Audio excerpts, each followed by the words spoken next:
Hello student, कैसे हैं आप सब। एक बार पुनः शिव कोचिंग क्लासेस 2.0 पर स्वागत है।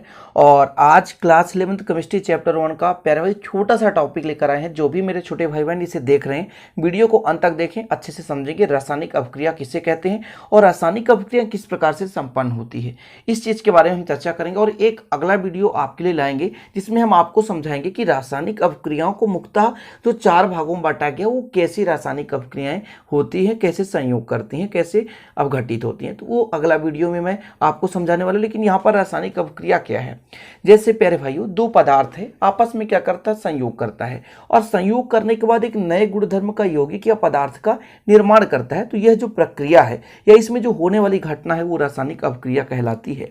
सिंपल तौर पर मैं यदि यहाँ पर यदि आपसे कहूँ कि ये कार्बन ले लिया और किससे क्रिया करा दिया, ऑक्सीजन से, तो ये आपस में क्रिया करके बना देते हैं कार्बन डाइऑक्साइड।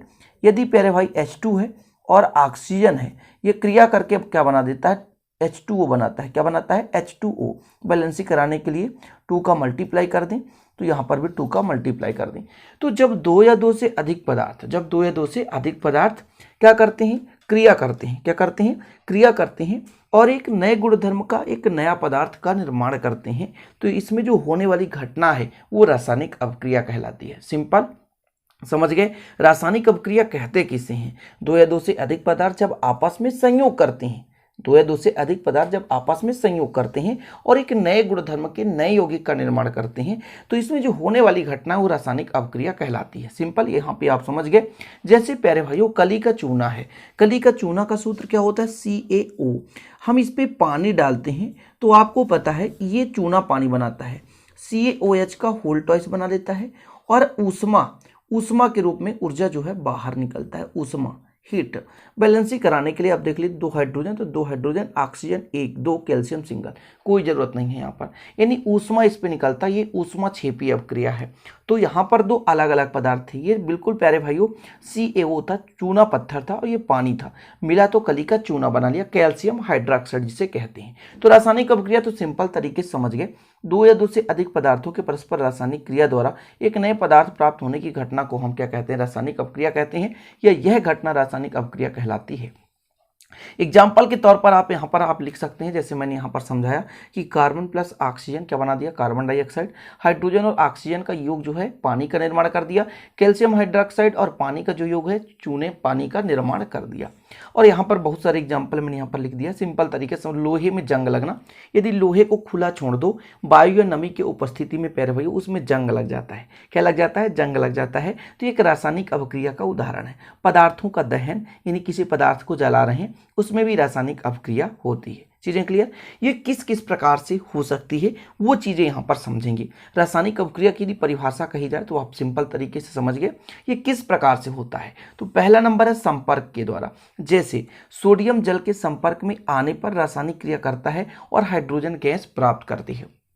कहने का मतलब सोडियम को प्यारे भाइयों मिट्टी के तेल में रखा जाता है, क्योंकि सोडियम इतना क्रियाशील होता है कि यदि हम इसे खुला छोड़ दें या कि मान लीजिए पानी पर डाल दें तो सीधा आग लग जाता है इसमें और सीधे सोडियम जलने लगता है और हाइड्रोजन गैस का निर्माण करता है। तो संपर्क में आने से भी रासायनिक अभिक्रिया है ना संपन्न हो जाती है। जैसे लोहे में यदि पानी का संपर्क बना रहे तो लोहे में जंग लग जाता है, तो ये संपर्क से होने वाली रासायनिक अभिक्रिया है। लोहा है, वायु और नमी है, तो उस वायु और नमी की उपस्थिति में संपर्क से लोहे में जंग लग जाता है। विलयन द्वारा, विलयन हमने क्या कहा प्यारे भाइयों, देखिए सिल्वर नाइट्रेट और सोडियम क्लोराइड के विलयनों को मिलाने पर सिल्वर क्लोराइड का श्वेत अवक्षेप प्राप्त होता है, जबकि ये दोनों पदार्थ ठोस रूप में आपस में कोई क्रिया नहीं करते। देखिएगा, समझिएगा, सिल्वर नाइट्रेट AgNO3, यहाँ पर मैं सूत्र लिख देता हूँ ताकि आप लोग अच्छे समझ सको। AgNO3 सिल्वर नाइट्रेट है और सोडियम क्लोराइड जब आपस में क्रिया करता है तो देखिएगा Ag जो है Cl से क्रिया करके AgCl बना देता है, और प्यारे भाइयों जो आपका सोडियम है NO3 सोडियम नाइट्रेट बना देता है, NaNO3 बन गया। तो ये हो गया आपका प्यारे भाइयों, ये विलयन था। ठीक है। विलयन के बाद आपका श्वेत अवक्षेप मिलता है, देख सकते हैं सिल्वर क्लोराइड का श्वेत अवक्षेप प्राप्त होता है। ठीक है, तो विलयन के संपर्क में जब एक विलयन दूसरे विलयन के संपर्क में आते हैं तो उस पर भी रासायनिक अभिक्रिया संपन्न होती है। यदि आप 11th क्लास के बच्चे हैं या 9th 10th के बच्चे हैं तो इसको आप समझ रहे होंगे कि कैसे अभिक्रिया संपन्न हो गया। तो प्यारे भाइयों, इस पे होता है दो भाग, एक होता है धन और एक होता है ऋण। इस पे भी दो भाग, एक होता है धन, एक होता है ऋण। तो इसका जो धनात्मक भाग है प्यारे भाइयों, इसके ऋणात्मक भाग से क्रिया करेगा और इसका जो ऋणात्मक भाग है इसके धनात्मक भाग से क्रिया करता है। और धन को पहले लिखा जाता है इसलिए NaNO3 यहाँ पर लिखा गया, और यहाँ पर Ag धनात्मक है, इसको पहले लिखा गया तो AgCl के रूप में लिखा गया। बेसिक से लेकर चल रहा हूँ, पूरा बेसिक समझा रहा हूँ, इसलिए छोटे छोटे वीडियो बनाता हूँ ताकि आपको बोरिंग भी ना लगे। अगला जो आपका अभिक्रिया है ऊष्मा द्वारा, यानी कोई भी पदार्थ है वो गर्मी पर यानी टेम्परेचर की उपस्थिति में या कहीं से ऊष्मा ग्रहण करके उसमें अभिक्रिया संपन्न हो जाए। जिससे संगमरमर को गर्म करते हैं तो ऊष्मा प्राप्त होता है, ठीक है ना। वह चूना और कार्बन डाइऑक्साइड देता है ना। ये प्यारे भाइयों साधारण ताप पर यह क्रिया नहीं होती है। अब इसको हम कैसे समझेंगे, थोड़ा सा इसी पे हम समझा देते हैं आपको। संगमरमर का सूत्र क्या होता है, यानी भाई चूना पत्थर CaCO3, जब इसको हम गर्म करते हैं, क्या करते हैं, गर्मी नहीं ऊष्मा की उपस्थिति में प्यारे भाइयों कली का चूना बनाता है, CaO बना देता है और CO2 अलग हो जाता है। तो इस प्रकार से हम कह सकते हैं कि ऊष्मा के उपस्थिति में यह रासायनिक अभिक्रिया संपन्न हुई। और इसमें प्यारे भाइयों ये पदार्थ था अभिकारक, बनने वाला पदार्थ कहलाता है उत्पाद। अभिक्रिया में ये भी समझना है कि तीन चीज़ें होती हैं। एक तो भैया क्या है, अभिकारक जो रासायनिक अभिक्रिया में भाग लेता है, बनने वाला पदार्थ उत्पाद कहलाता है, और जिसके प्रेजेंस में होता है यानी जिसके उपस्थिति में होता है वो क्या कहलाता है, उत्प्रेरक कहलाता है। अगला है आपका प्रकाश द्वारा यानी सनलाइट की उपस्थिति में।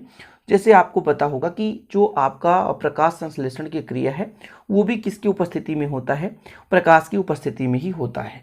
यहाँ पर आप देख सकते हैं सूर्य के प्रकाश की उपस्थिति में H2 और Cl2 संयोग करके हाइड्रोजन क्लोराइड बनाते हैं। यह अभिक्रिया प्रकाश की अनुपस्थिति में संपन्न नहीं होती। प्रकाश की उपस्थिति का मतलब हो गया सनलाइट, है ना। यहाँ पर यूवी अल्ट्रावायलेट तरंगें भी लिख सकते हैं प्यारे भाइयों। तो हम प्रकाश ले रहे हैं, क्या क्या संयोग कराएंगे, हाइड्रोजन है आपके पास, क्या हाइड्रोजन है और आपके पास क्लोरीन है, ये आपस में क्रिया करके HCl का निर्माण करते हैं। दो हाइड्रोजन है, दो क्लोरीन, तो 2HCl बना लिया प्यारे भाइयों। ये आपका हो गया किसकी उपस्थिति में, तो सनलाइट, किसकी उपस्थिति में, सनलाइट की उपस्थिति में यह अभिक्रिया संपन्न होती है। तो कहने का मतलब कोई भी अभिक्रिया है किन किन माध्यमों में संपन्न हो सकता है, या तो भैया संपर्क में आए कोई पदार्थ, या तो विलयनों को आपस में मिला दें, या तो ऊष्मा हो, या तो प्रकाश द्वारा। कभी कभी कोई अभिक्रिया अंधकार में भी होता है, तो प्रकाश की अनुपस्थिति में भी कुछ अभिक्रियाएं संपन्न कराई जाती है। तो इस प्रकार से रासायनिक अभिक्रिया आपने समझा, रासायनिक अभिक्रिया क्या होता है और ये कैसे संपन्न होता है।